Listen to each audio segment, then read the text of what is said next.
The National Weather Service in Nashville has issued a severe thunderstorm warning for northeastern Montgomery County in Middle Tennessee, northwestern Robertson County in Middle Tennessee, until 8:15 p.m. Central Daylight Time. At 7:45 p.m. Central Daylight Time, a severe thunderstorm was located near Clarksville, moving northeast at 25 miles per hour. Hazard, 60 miles per hour wind gusts and quarter-size hail. Source, radar indicated. Impact, hail damage to vehicles is expected. Expect wind damage to roofs, siding, and trees.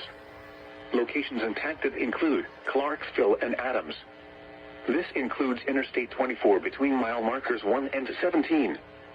For your protection, move to an interior room on the lowest floor of a building.